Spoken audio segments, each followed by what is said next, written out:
بالخصوص حضرت ابو بکر صدیق رضی اللہ تعالی عنہ نبی پاک علیہ الصلوۃ والسلام پر کس درجے کا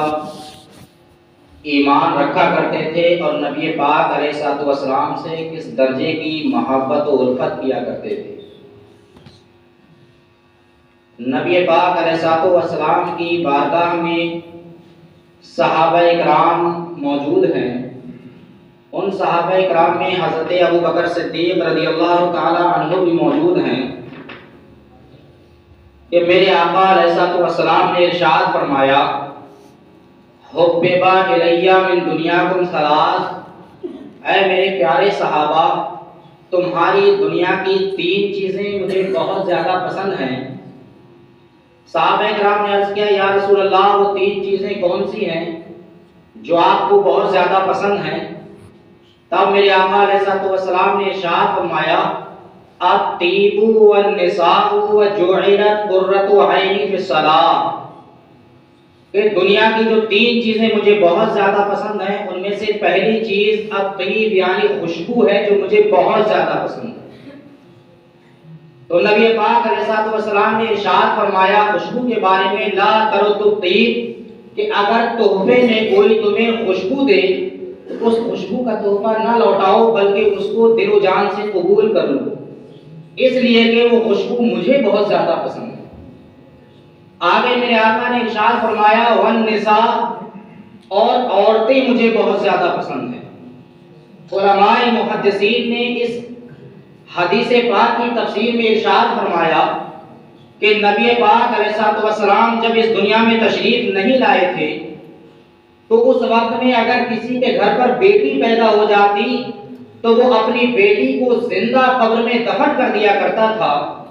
اس کو یہ گوارا نہیں ہوتا تھا کہ میں اپنے گھر پر اپنی بیٹی کی پرورش کروں۔ اگر کسی کا شوہر مر جاتا تو اس بیوہ کو منحوس کہہ کر پکارا جاتا تھا، اس بیوہ کو منحوس سمجھا جاتا تھا، یہاں تک کہ بیواؤں پر اور ان بیٹیوں پر، لڑکیوں پر حد درجہ ظلم و زیادتی ہوا کرتی تھی۔ ایسی صورت میں بارگاہ خداوندی میں ہاتھ اٹھا کر وہ مظلوم دعائیں کرتے تھے کہ اے اللہ رب العزت کسی ایسے مونس و مددگار کو بھیج دے جو اس ظلم و زیادتی کے دلدل سے ہم کو نکال سکے۔ جن بیواؤں کو منحوس سمجھا جاتا ہے ان کو کوئی مبارک کہہ کر پکارنے والا بھیج دے۔ جن بیٹیوں کو قبروں میں زندہ دفن کر دیا جاتا ہے ان کو زندہ دفن ہونے سے روک دے۔ ایسی صورت میں اللہ رب العزت نے ان مظلوم لوگوں کی دعاؤں کو قبول کیا اور آقا علیہ الصلوۃ والسلام کو محفوظ فرمایا، اور میرے آقا علیہ الصلوۃ والسلام نے بیٹیوں کو زندہ درگور ہونے سے، زندہ دفن ہونے سے بچایا، اور جن بیواؤں کو منحوس کہا جاتا تھا ان بیواؤں کو مبارک کہہ کر پکارا جانے لگا۔ میرے آقا علیہ الصلوۃ والسلام نے ان بیواؤں کو عزت دلائی۔ اسی وجہ سے میرے آقا نے ارشاد فرمایا، والنساء، کہ عورتیں مجھے بہت زیادہ پسند ہیں۔ آگے میرے آقا نے ارشاد فرمایا، وجعلت قرۃ عینی فی الصلاۃ، کہ تیسری چیز یہ ہے جو مجھے بہت زیادہ پسندیدہ ہے وہ ہے نماز، کیونکہ نماز میری آنکھوں کی ٹھنڈک ہے۔ ایک جگہ ارشاد فرمایا، الصلاۃ معراج المؤمنین، کہ نماز جو ہے وہ مومنین کی معراج ہے۔ اب جب صحابہ اکرام کی موجودگی میں آقا علیہ الصلوۃ والسلام نے یہ دنیا کی 3 چیزوں کو پسند فرمایا، فوراً حضرت ابو بکر صدیق کا ایمان بول اٹھا، کھڑے ہوتے ہیں، عرض کرتے ہیں، یا رسول اللہ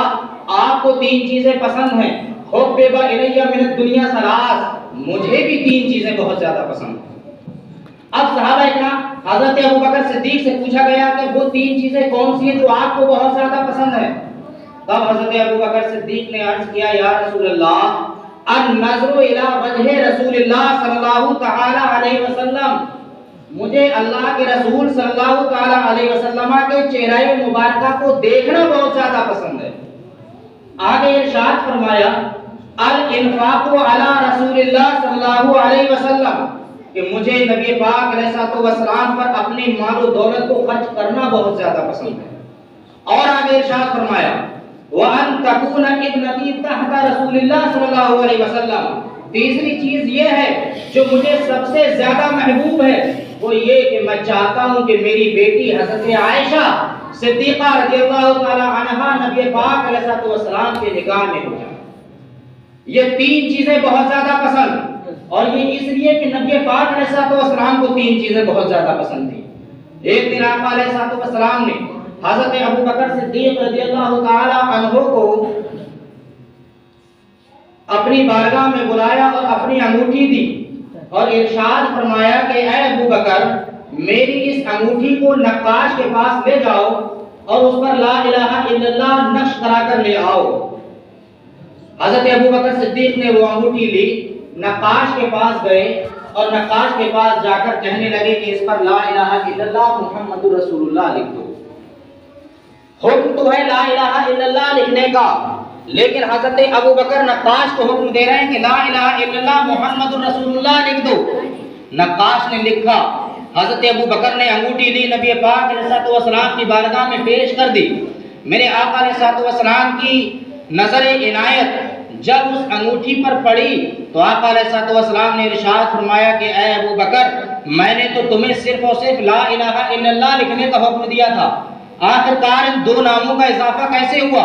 اس پر تو لا الہ الا اللہ کے ساتھ محمد الرسول اللہ بھی لکھا ہوا ہے اور اس پر ابو بکر صدیق بھی لکھا ہوا ہے۔ حضرت ابو بکر صدیق عرض کرنے لگے، یا رسول اللہ،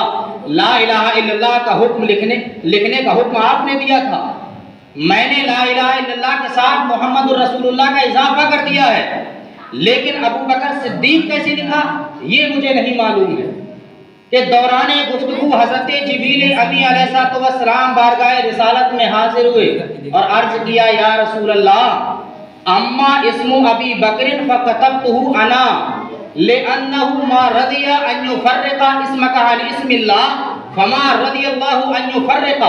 اسمہ عن اسمک۔ تفسیر کبیر کے اندر یہ روایت موجود ہے۔ حضرت جبریل نے عرض کیا، یا رسول اللہ، لا الہ الا اللہ محمد الرسول اللہ حضرت ابو بکر صدیق نے لکھوایا ہے، لیکن ابو بکر صدیق کا نام میں نے لکھوایا ہے، اور وہ اس لیے کہ اللہ رب العزت نے مجھے حکم دیا کہ جب میرے محبوب کے محبوب یعنی حضرت ابو بکر کو یہ گوارا نہیں تھا کہ میرے محبوب کا نام میرے نام سے جدا کر دیا جائے، تو اللہ کو بھی یہ گوارا نہیں ہے کہ ابو بکر کا نام نبی پاک کے نام سے جدا کر دیا۔ اب دیکھیے ذرا، نبی پاک علیہ السلام سے حضرت ابو بکر صدیق کی محبت اس درجے کی کہ بارگاہ خداوندی میں وہ محبت قبول ہے۔ اللہ رب العزت نے بھی گوارا نہیں کیا کہ نبی پاک علیہ السلام کے نام سے آپ کے محبوب کے نام کو جدا کر دیا جائے۔ حضرت عائشہ صدیقہ اپنے گھر پر موجود ہیں، نبی پاک علیہ السلام تشریف لائے، شام کا وقت ہے، حضرت عائشہ کی نظر آسمان پر نکلے ہوئے تاروں پر پڑتی ہے۔ حضرت عائشہ عرض کرتی ہیں، یا رسول اللہ، کیا آپ کے صحابہ میں کوئی ایسے صحابی بھی ہیں کہ جن کی نیکیاں یہ آسمان میں جھلملاتے تاروں کے برابر ہوں؟ میرے آقا علیہ السلام نے جواب دیا، ہاں، حضرت عمر فاروق اعظم وہ صحابی ہیں کہ جن کی نیکیاں آسمان میں نکلے تاروں کے برابر ہیں۔ حضرت عائشہ صدیقہ عرض کرنے لگی، یا رسول اللہ، پھر میرے والد بزرگوار حضرت ابو بکر صدیق کی نیکیوں کا کیا؟ تب میرے آقا علیہ السلام نے ارشاد فرمایا تھا کہ اے عائشہ سنو، حضرت عمر کی نیکیاں آسمان میں نکلے تاروں کے برابر ہیں، لیکن ابو بکر صدیق کی ذات وہ ذات ہے کہ جس کی ایک نیکی حضرت عمر کی پوری زندگی کی نیکیوں کے برابر ہے۔ یہ حضرت ابو بکر صدیق کا مقام ہے، یہ حضرت ابو بکر صدیق کا مقام ہے۔ بارگاہ رسالت میں حضرت جبریل امی تشریف فرما ہے۔ میر عبدالواحد بلگرامی نے سب سناب شریف کے اندر اس روایت کو موجود بیان کیا ہے۔ میر عبدالواحد بلگرامی سب سناب شریف کے اندر ارشاد فرماتے ہیں کہ بارگاہ رسالت میں حضرت جبریل امی تشریف فرما ہے کہ حضرت عمر تشریف لاتے ہیں۔ حضرت جبریل نے عرض کیا، یا رسول اللہ، یہ عمر ہیں؟ میرے آقا نے ارشاد فرمایا، ہاں یہ ہیں تو عمر، لیکن اے جبریل تم انہیں کیسے جانتے ہو؟ تب حضرت جبریل نے عرض کیا، یا رسول اللہ، حضرت عمر وہ ہیں کہ جن کو زمین والے اتنا نہیں جانتے جتنا کہ آسمان والے جانتے ہیں۔ یہ زمین پر اتنے مشہور نہیں جتنے کہ یہ آسمانوں میں مشہور ہیں۔ میرے آقا نے ارشاد فرمایا، اے جبریل ذرا عمر کے فضائل کو بیان کرو۔ حضرت جبریل علیہ السلام عرض کرتے ہیں، یا رسول اللہ،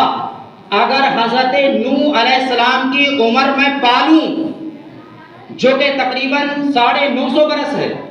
اور 950 سال تک یعنی عمر نوح کو پا کر میں حضرت عمر کے فضائل کو بیان کرنا چاہوں تو حضرت عمر کے فضائل اتنے ہیں کہ میں پوری زندگی حضرت عمر کے فضائل کو بیان نہیں کر پاؤں گا۔ اب میر عبد الواحد بلگرامی سب سنابل شریف میں بیان فرماتے ہیں کہ حضرت عمر کے فضائل اگرچہ اتنے زیادہ ہیں، لیکن ان فضائل کے باوجود حضرت عمر حضرت ابو بکر پر فوقیت نہیں رکھتے۔ حضرت ابو بکر صدیق کا مقام و مرتبہ حضرت عمر سے کہیں زیادہ ہے۔ میر عبد الواحد بلگرامی نے سب سنابل شریف کے اندر بیان فرمایا کہ جملہ صحابہ اکرام، جملہ تابعین اکرام، جملہ تبع تابعین اکرام، جملہ متقدمین و متاخرین، اگلوں پچھلوں کی کتابوں میں یہ لکھا ہوا ہے کہ حضرت ابو بکر صدیق کا مقام فضیلت اور خلافت میں پہلا ہے، حضرت عمر فاروق اعظم کا مقام دوسرے نمبر کا ہے، حضرت عثمان غنی کا تیسرے نمبر کا ہے، اور حضرت علی رضی اللہ تعالی عنہ کا چوتھے نمبر کا ہے۔ میر عبد الواحد بلگرامی نے سب سنابل شریف کے اندر بیان فرمایا کہ مخدوم قاضی شہاب الدین نے تیسیر الاحکام میں بیان فرمایا کہ فضیلت و خلافت میں ایک نمبر پر حضرت ابو بکر ہیں، دوسرے پر حضرت عمر ہیں، تیسرے پر حضرت عثمان غنی ہیں، چوتھے پر حضرت علی ہیں۔ اب اگر حضرت علی کو کوئی صحابی نہ مانے تو وہ خارجی ہے، اور جو حضرت علی کو شیخین کریمین پر فضیلت دے تو وہ رافضی ہے، اس کی بنیاد رفض پہ مضبوط ہوتی جا رہی ہے۔ یہ میر عبد الواحد بلگرامی نے سب سنابل شریف کے اندر بیان فرمایا۔ اللہ رب العزت نے قرآن پاک میں ارشاد فرمایا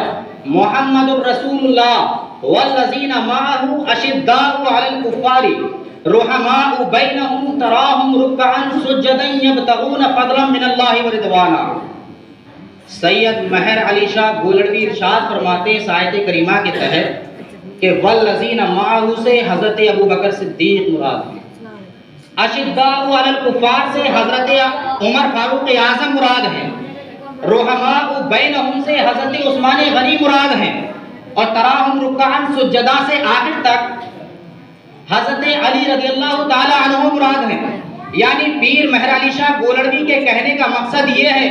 کہ اس آیت کریمہ میں چاروں خلفاء کا ترتیب وار ذکر کیا ہے، اور جو ترتیب اس آیت کریمہ میں ہے وہی ترتیب خلافت میں ہے، اور وہی ترتیب آپ کی فضیلت میں ہے۔ علامہ ابن حجر اسقلانی ارشاد فرماتے ہیں ان الاجماع انعقد على ان ترتیبهم فی الفضیلۃ کترتیبهم فی الخلافات، کہ اس بات پر اجماع ہو چکا ہے جو ترتیب فضیلت میں ان حضرات کی وہی ترتیب خلافت میں بھی ہے، کوئی رد و بدل نہیں ہے۔ میر عبد الواحد بلگرامی نے سب سنابل شریف کے اندر اس چیز کو بیان کیا کہ جب کچھ حضرات نے امام اعظم ابو حنیفہ سے پوچھا کہ مذہب اہل سنت کیا ہے، تب آپ نے ارشاد فرمایا تفضل الشیخین وتحب الختنین وتر المسح علی الخفین، کہ شیخین کو فضیلت دو اور حضرت عثمان غنی حضرت علی سے محبت کرو اور خفین پر مسح کو جائز سمجھو۔ اب یہاں پر میر عبد الواحد بلگرامی نے ارشاد فرمایا کہ امام اعظم کے کہنے کا مقصد یہ ہے کہ محبت میں چاروں برابر ہیں، محبت میں کسی کی کوئی کمی نہیں ہے، نہ ہی کسی کی فضیلت میں کوئی کجی ہے۔ ہاں اگر ان چاروں میں دیکھا جائے تو سب سے زیادہ فضیلت حضرت ابو بکر صدیق رضی اللہ تعالی